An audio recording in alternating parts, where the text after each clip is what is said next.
Okay, good afternoon. A warm welcome to the Chang International Circuit. Welcome to Buriram for round 18 in the Motogp World Championship at the PT Grand Prix of Thailand. Joining us are the top three riders in the World Championship for press conference number one, led by Prima Pramac Racing's Jorge Martin. Jorge leading the World Championship by 20 points, 26 podiums so far in 2024, and the pole position, sprint win and Grand Prix treble here last year. And of course, that Grand Prix, the fourth closest podium in Premier Class history.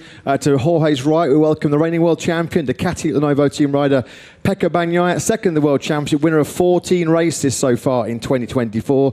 Pecco second in that thrilling Grand Prix here last year, and a Moto2 winner here in 2018. And completing today's lineup, Gresini Racing's Marc Marquez, Marc third in the World Championship, of course, the winner of the 3 of the last 6 Grand Prix, including that amazing race 4 days ago in Phillip Island. Marc, the winner here in 2018 and 2019. Of course, 2019 was where he won his 8th World Championship, and he could take his 150th career podium here on Sunday. Gentlemen, welcome to all three of you. Jorge, we'll start the press conference with you. Buriram was one of your strongest weekends of the season last year, that amazing Grand Prix victory. How confident are you you've got the potential to repeat that, go for the treble again, and how big will that be for the World Championship? Yeah, well, for sure, I'm happy that I'm still battling for this championship. For sure, I'm in a good moment. We came from Indonesia, Japan and Australia that were all really, really good. So yeah, Australia was really good. I wanted to win, but was really difficult. But yeah, confident for this race. For sure, will be really hot. Will be difficult. I think both Marc and Pecco will be strong, really strong. So I think that will be a really tough weekend. Pecco, we'll come on to you. Of course, 2 podiums from a difficult weekend last time out in Phillip Island. Sorry, 1 podium in the Grand Prix. Buriram, though, is a good track to show your speed and potential that we know you have. How important is it to not lose points to Pecco, to Jorge this weekend? And do you feel that you can show that full potential again here this weekend? The ambition is to do it, to recover points and being competitive. We know that this track is better for me in terms of performance. I always been on the podium in Phillip Island in the last 3 seasons, but I was always not the fastest, and I was struggling more or less every season. This year more, we went in the wrong direction on Saturday, then was a bit too late on Sunday, and these 2 guys were just faster. So I had to slow down and just try to finish the race, because I was struggling a lot also to finish the race with the tires. And nothing, we are arriving here that is a track that I like. It's a track where our potential can be higher, and I love the layout, so we can have a good weekend. Hopefully a great weekend here for you on the team, Pecco. Marc, we'll come on to you then. Of course, in great form at the moment, as you mentioned, winner of the 3 of those last 6 Grand Prix. You won here in 2018 and 2019 in those thrilling last lap battles. How high are expectations, Marc, that you can be in that fight again? And do you expect it to be another last lap decider here in Buriram? I mean, it will be difficult, especially because these 2 guys, I expect that they will put the target super high if we want to fight for the victory. But we will try to continue our progress. Last races has been super good, consistency, fast enough to fight for the podium. So let's see if here we can fight again for the podium. Okay, guys, best luck to all 3 of this weekend. We'll now invite, please, questions from the media. Thank you. Here, Borja González for the song. A question to Marc. Marc, how do you see this final fight in between Pecco and Jorge and Pecco? It looks from outside that this GP it must be super important for Pecco, because he's 20 points behind the leader. Yeah, of course. I mean, it's not an easy situation for both of them, and a long time ago, what I remember, what you can feel when you are on that position. You are not enjoying, you're just suffering, because of course you know that in 3 races you will know that if you are a world champion or no. But apart of that, they are in a good shape, they are super fast. Of course, Martin have this small advantage. Pecco maybe need to take a little bit more risk to recover that advantage, but Pecco already know how to win a championship. He's 2 times world champion, and Martin have his opportunity. So let's see. Hi everybody, Melacher Hércoles from Diario AS and Cadena Ser.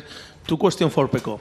Pecco, the first one, I was speaking with Tardocci after Australia race, and he told me that really in this moment, 20 points are nothing.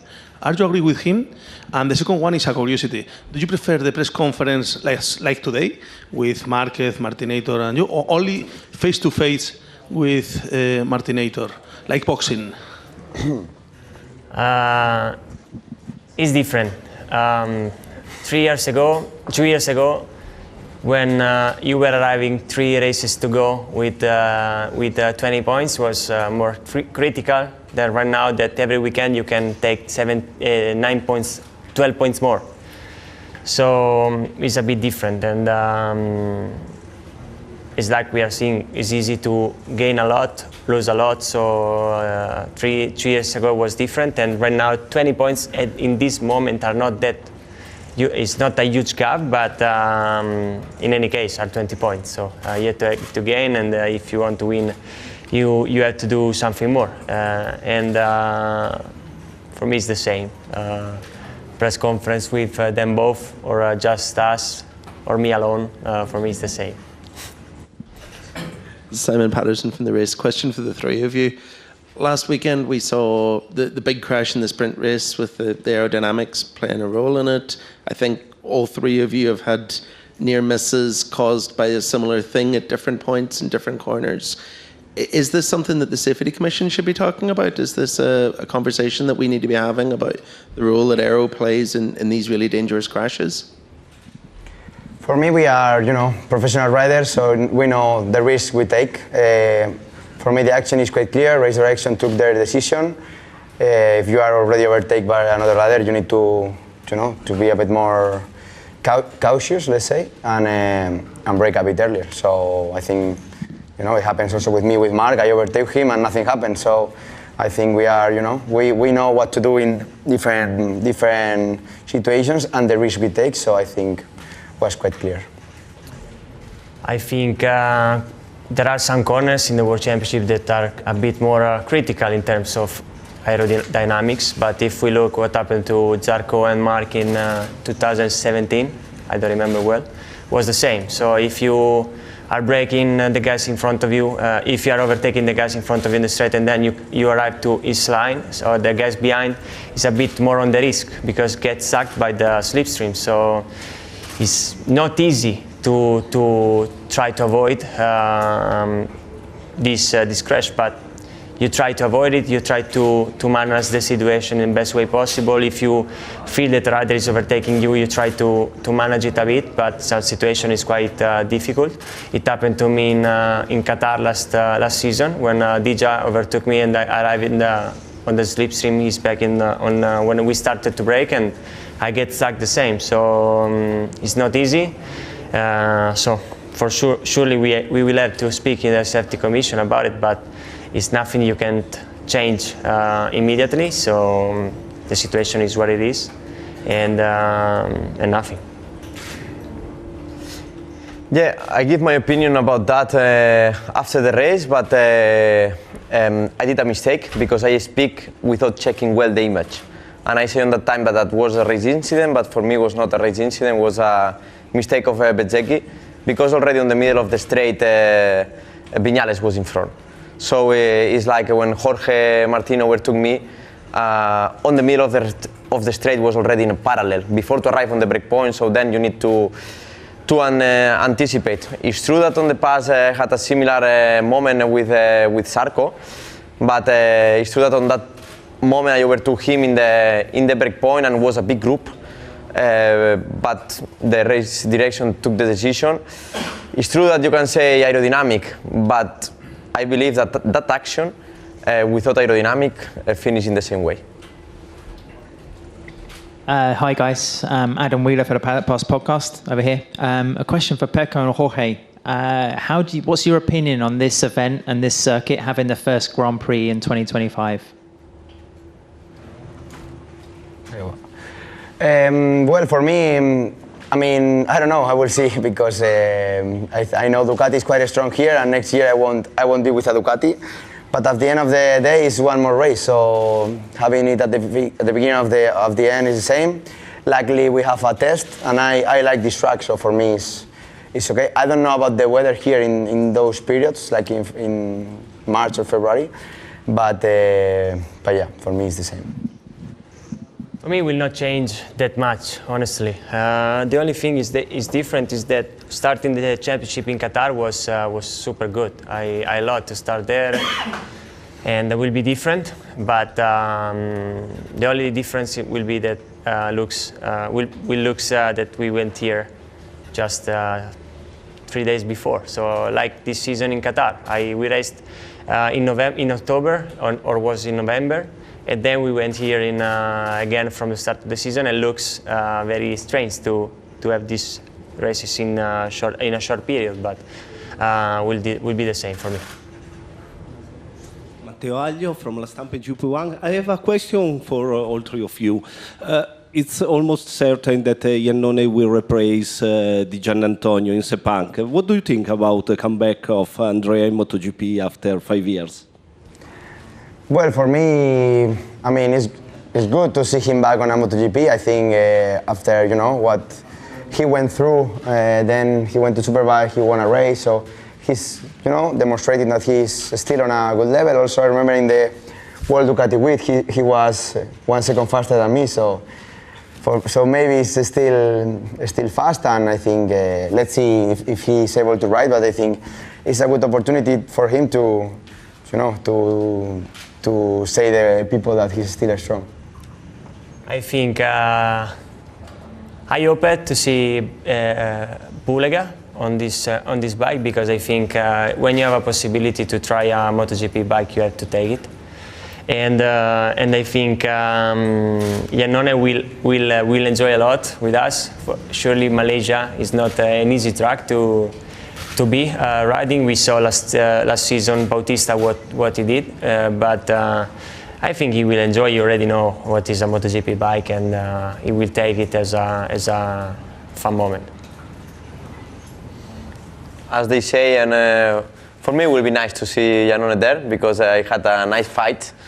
Of course, it's super difficult in one race straight away in the MotoGP, and 4 years later be fast. I mean.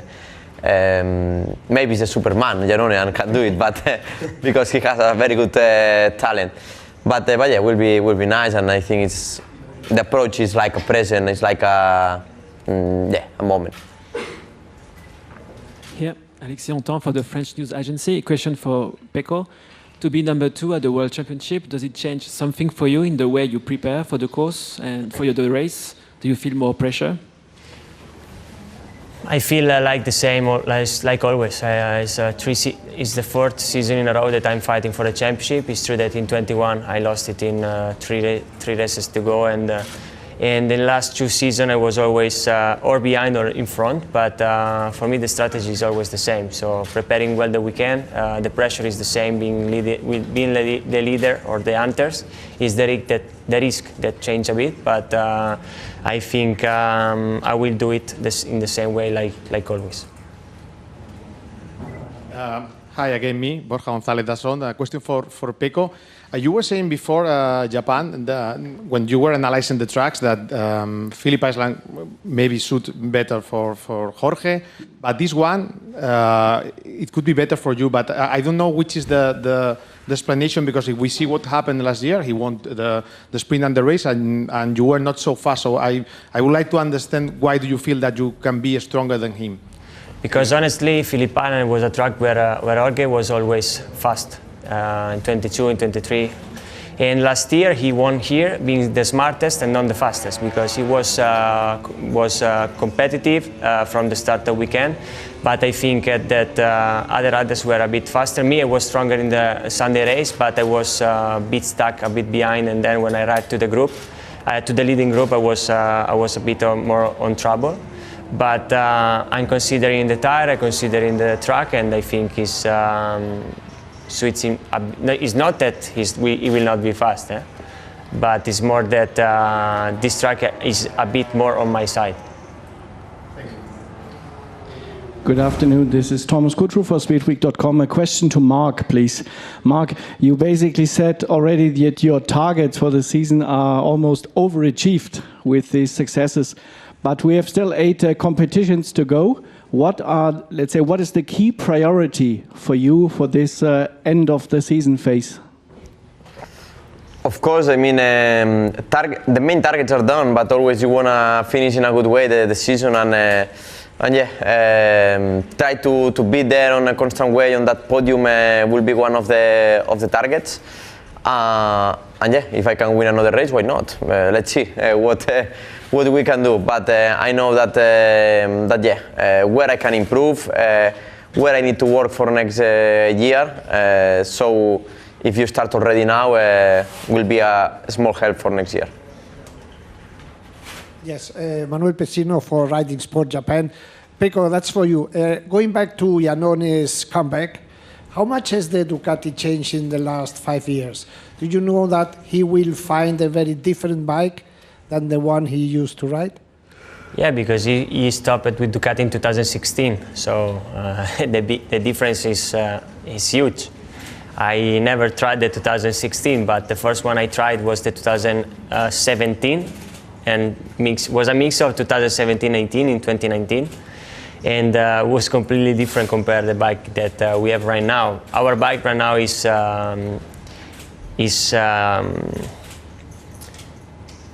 adapt a bit better to everybody, but you have to be fast and strong. You have to force it a bit, because if not, it's a very competitive bike, but you have to be a bit aggressive in some circumstances. And I think, like we saw last season in Malaysia with Alvaro, that he finished last both races, and but not because he's slow, but because to adapt to a MotoGP bike is not easy. To adapt to a Ducati bike is not easy. It's true that can give you a lot of potential, but to use it, you have to force a lot. Michel Turco, Motor Revue. Question for you, Mark. Fighting with 2 guys who are fighting for the World Championship, arriving in, let's say, the money time, do you feel more, I won't say more pressure, but do you think you have to be more careful fighting with them? And did you get any advice from Tardozzi about that? No, of course, I mean, I have enough experience to try to manage the situation, but yeah, in the end, even if it's fighting for the World Championship or it's another rider, but you never try to overtake thinking that you will hit the other. I mean, always you try to avoid, but in the end, as we see in Australia, if I need to be strong and believe in my potential, I will do.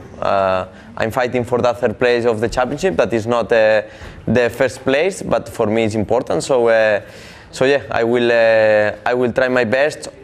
Of course, always try to take care, but as we did all riders with the different situations, you never want to hit another rider, but sometimes you cannot control.